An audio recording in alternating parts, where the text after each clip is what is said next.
عايزة استاذة من اللايفات. عمر ابني تقيل أم عليا. عمر بتستغيث للجمهور وتشتكي من عمر، وبتقول إن المسؤولية تقلت عليها وهي لوحدها ومش عارفة تتصرف. عمر ابني تقيل عليا خالص. انا بذكلي كل شويه بقول شاس قرب يطلع خلاص، وقلت له تعالى اشتغل معايا يا ابني في اللايفات. ماما انا عاوز اكمل تعليمي لوحدي اللي هو اللايفات الخاص. قلت له اطلع معايا.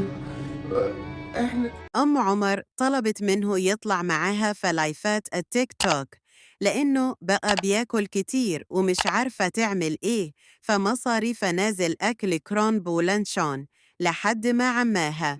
هو بقى تقيل عليا والحمل بقى تقيل. انا محتاج حد يشيله معايا عشان هو بقى تقيل.